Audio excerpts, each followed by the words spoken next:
Welcome to the Research Culture Uncovered podcast, where in every episode we explore what is research culture and what should it be.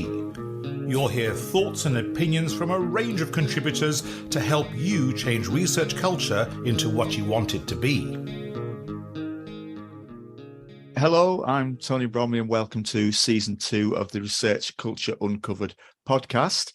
In Season 2, we are speaking to presenters from the Research Education Development Scholarship Conference of 2022. The conference had a theme, how do we stop losing talent in research careers? And particularly today, I'm delighted to have Richard Hall with us from Montfort University. The title of Richard's presentation was Decolonising Postgraduate Research, Some Lessons from an Institutional Decolonising Project. So welcome and hello to you, Richard. Hi, thanks for the invite. Lovely to be here. Lovely to be talking about this as well. It's I think it's something we've been doing at DMU for a few years. So it's kind of part of the institutional sort of energy and DNA, really. Yeah, and one of the things I was going to ask about was the context, because this might just be simply my ignorance in terms of knowing about what's going on across the sector in this area, but a lot seems to be going on the undergraduate level, but not quite so much at the postgraduate research level. Would that be accurate? Yeah, I think it would be. There's a lot, certainly in institutional access and participation plans, engagement with things like the Advanced HE, ECU work on the Race Equality Charter and getting accreditation in that way, tend to look at the awarding gap or the attainment gap as was. And I think there was quite a lot of work certainly in the 2010s, either funded by HEFGE or latterly by the Office for Students, that was focused upon that attainment gap. You know, why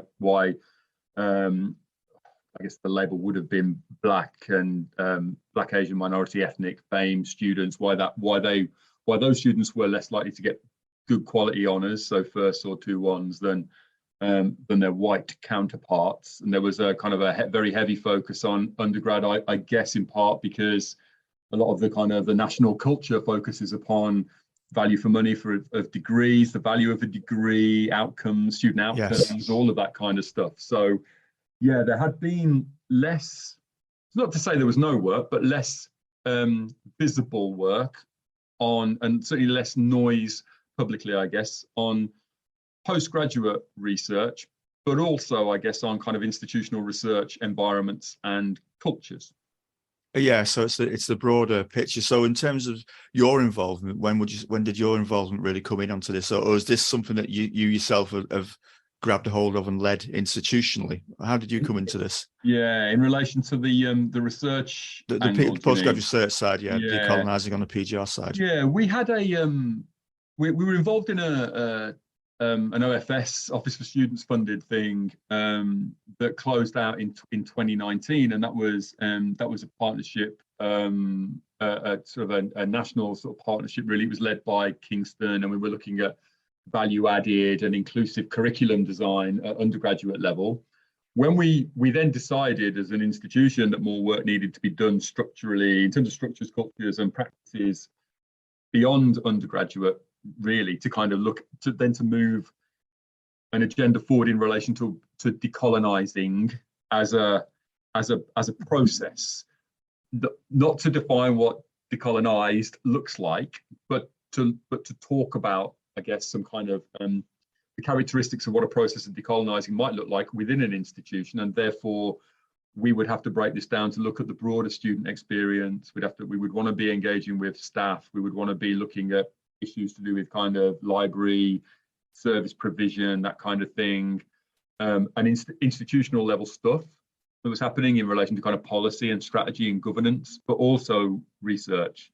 So I was kind of leading on that pillar, which was notionally research and evaluation of the project, but also then I think there were a few of us who wanted to make the impetus around, well, how might we, if we're thinking about the REF, for instance, and its focus on environment, impact, output, and within environment, thinking about PGR, thinking about training, doctoral supervision, whatever it might be.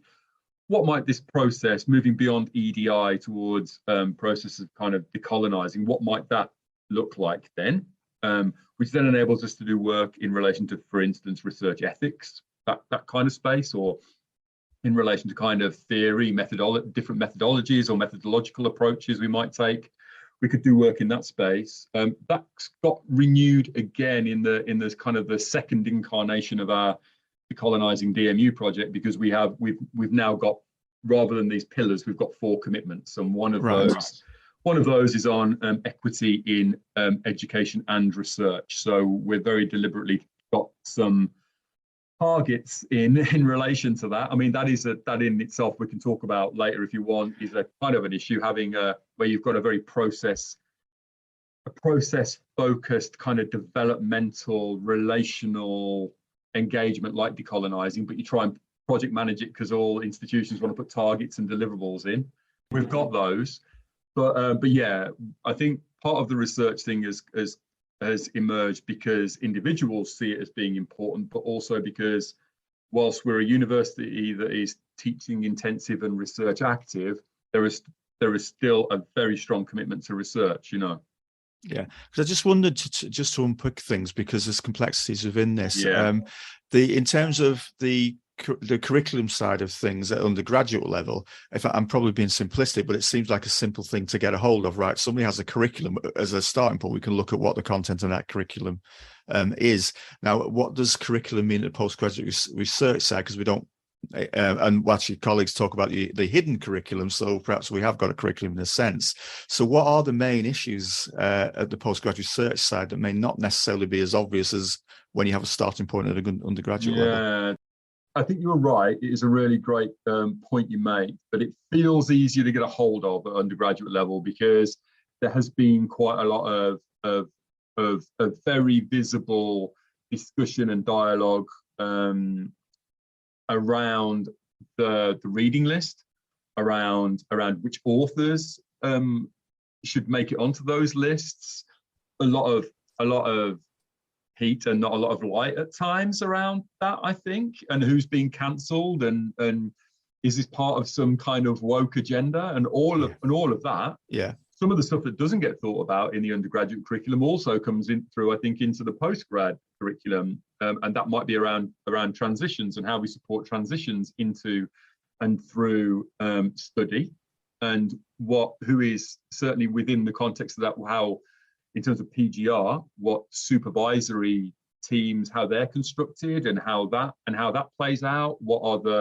How are those relationships being supported? How are we making decisions around admissions, and are we making them based on particular worldviews that might marginalise particular theoretical or methodological demands, in particular where there are alleged subject-specific kind of disciplinary, I guess, kind of quality standards or accepted kind of modes of thinking and writing and processes of transitions, admissions, the balance between wanting to get, well, some of the language that was used was around high quality students in to do PGR work, but actually it is students who are themselves, I guess, aware that they're going to need to grow in that space, and they have space to grow in that space, and that good enough is good enough in that space, and that a variety of approaches, methodological positionings, developmental positionings, theoretical positionings might be viable, valid,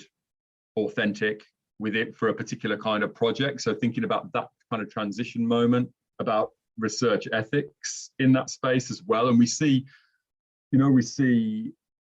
a range of groups, Royal Society for Chemistry, for instance, and disciplinary organisations in relation to engineering, physics, have all got statements related to EDI within their space. A lot of that is around the diversity of their kind of PGR admissions and the PGR student body, but also supervisors, also in relation to kind of staffing. They tend to talk less around, I guess, a range of theoretical or methodological kind of positions, although those tend to get opened up a little bit more in the social sciences. But there are some very live issues there, and in relation to research ethics and for instance in that space, the reviewing process for kind of research ethics and projects within particular kind of research areas. So there are some issues there, I think, in relation to PGR. Yeah. Also some issues in relation to voice, and voice, if we're thinking about those learning outcomes for the framework for higher education qualifications level descriptors. You know, there are things we're trying to validate around an original contribution, around a systematic understanding of literature at the forefront of a particular disciplinary area. Yes. About a methodological richness that enables us to validate that this person can go out into the world without breaking it or without breaking other people. So we kind of want that as well. So beginning to try to think about those in relation to doctoral training as well, and process it of kind of putting a thesis together that enables voice to emerge. And one of the things that some of our students have been very clear about then is in relation to position and positionality. So one of the things that a number of them are feel his attention is that they want to present a positionality statement for themselves within the context of their research. Right. And is that okay, or is an examiner going to fail me for that? Because there are objective truths in terms of how the thesis is presented, right? And we have to do quite a lot of work on that. You know, I've examined 20 odd PhDs and I've never failed anyone for that. You know, people have failed people, but not for that. Well, it's interesting for you've mentioned method a couple of times in research method, and just to reveal my background, so this will be and also reveal my ignorance. So I work on the science and engineering side originally. That's what my PhD was. Nice. So I'm intrigued in terms of you talk about decolonisation of method and the social science, what have you. So is there perhaps a specific example you could just give me to illustrate how a method may need decolonisation? Yeah, I suppose for me, some of this emerged from conversations with postgraduate research students, in particular in politics, who I guess we're looking at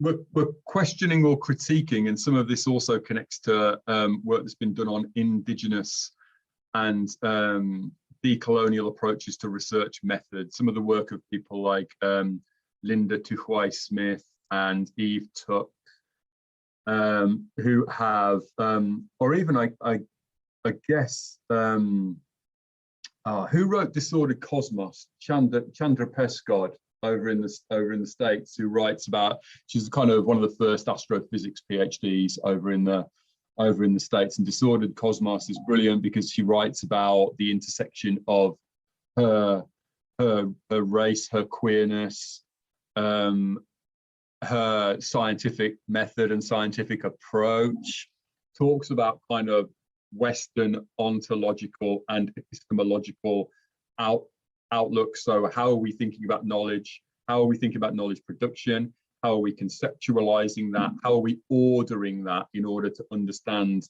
the world and the universe effectively? And attempting to sort of think through, well, can we understand that in terms of its historical and material emergence from with a kind of post-enlightenment kind of Western world?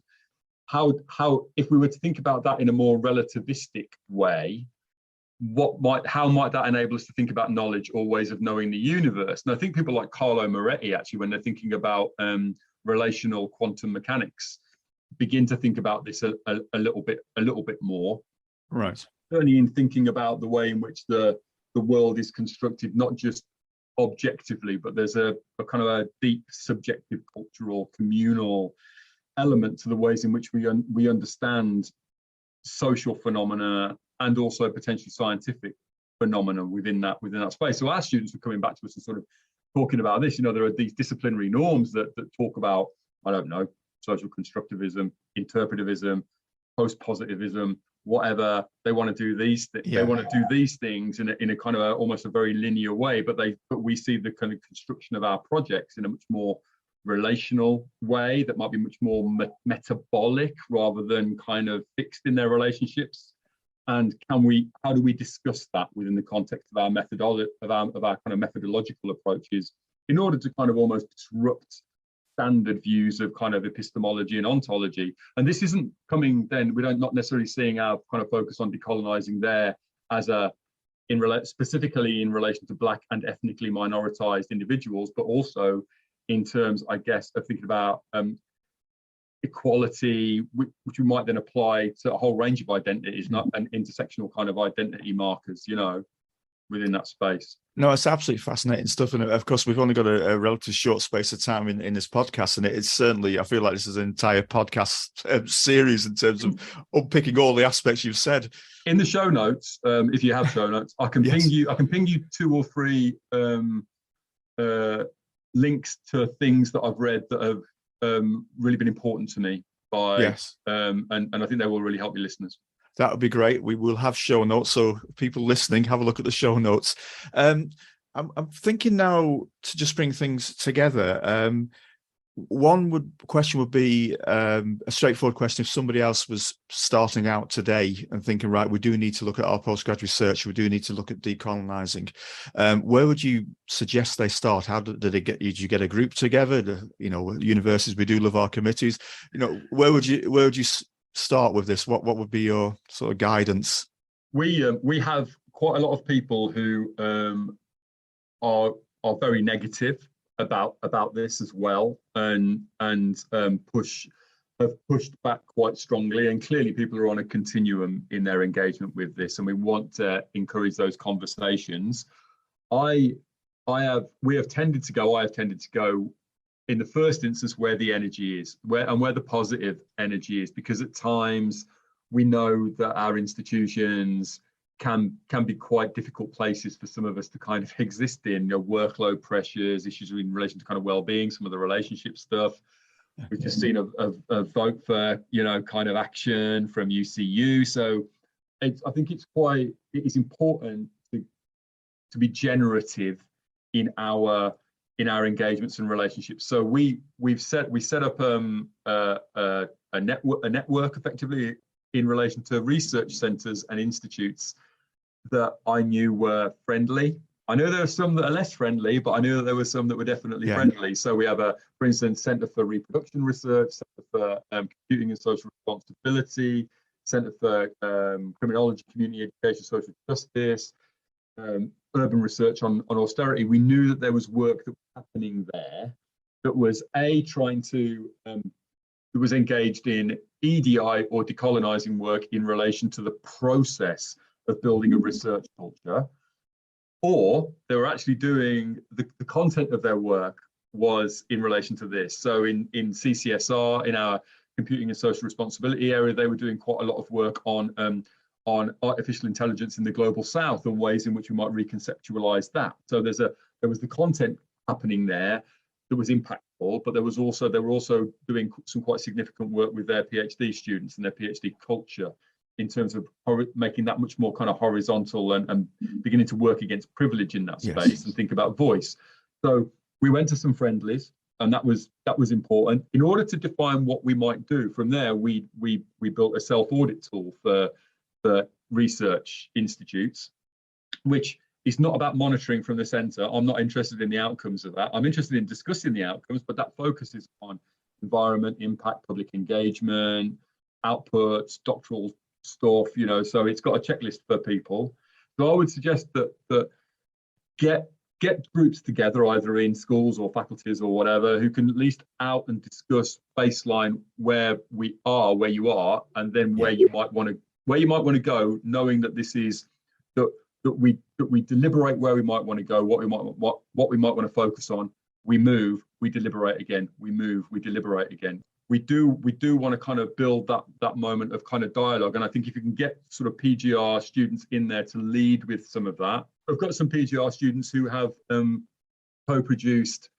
All I've done is facilitated it, but they've co-produced some principles for PGR supervision in relation to kind of decolonising or working with Black and ethnically minoritized students, and we have a lot of students who will identify like that. So they have co-produced that, and we will then share that through our networks and try and build a dialogue around it. And but I would definitely say go where the more positive, generative energy is.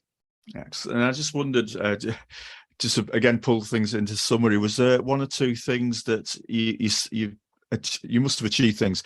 Is there some change that you've achieved that you would say that this is a good example that we looked at this area and now this is happening, or there has been a change? Is there any sort of change examples you can think of that might be good for us to hear? Because it's a difficult thing to get change. Very. I think in the talk at the conference, I was the stuff that I pulled out was in relation to admissions in our Faculty of Business and Law, where that had been a need that their faculty head of research students had identified, and we pulled together some it was workshops with supervisors and PGR students who were then defining some kind of principles in relation to that staff and supervisory teams could work with, certainly during that kind of admissions process for students. The work that we did with research institutes and centres that generated the self-audit tool that's being used autonomously by centres and institutes as well, I think was a nice framing in that space. Also, the ability to work around the principles for supervisory teams in working with Black and ethnically minoritized students has also begun to catalyse some thoughts around networks, I guess, of those students who can then evaluate their own position and bring that forward to our doctoral college. And our work on training is another area that I guess that now these issues are embedded within doctoral training at an institutional level. Doesn't mean that they're everywhere, doesn't mean that they dominate, but they're in there for teams and individuals to consider. And the next stage for us, being led a little bit because I'm the faculty head of research students in my faculty, faculty head of research ethics in my faculty, is on research ethics and what we're doing there through the kind of review process to support the variety of projects. Given that there are, there are limitations in relation to protected characteristics and the impact of the 2010 Equality Act, data protection impact assessments, all this kind of stuff feels a bit oppressive. We're trying to think of ways of how do we work with those and through those in order to enable those students to kind of have their voice. So that's the kind of next stage for us. Yeah, no, that's excellent. Thank you. And it's I need to bring this to a close is a bit of a shame because there's so many things that have been fascinating to listen to, and there's so many aspects of this. I think it's really helpful, certainly for me, and hopefully for those listening, just to get some of the bullet points and to raise so many issues that we can look at within this. So, thank you for joining us, and thank you for what you said this afternoon. No, you're really welcome. Thanks ever so much for the invite. It's a privilege to get to talk to you. Thanks for listening to the Research Culture Uncovered podcast. Please subscribe so you never miss out on our brand new episodes. And if you're enjoying the discussions, give us some love by dropping a 5-star rating and written review, as it helps other research culturists find us. And please share with a friend and show them how to subscribe. Email us at academicdev@leeds.ac.uk. Thanks for listening, and here's to you and your research culture.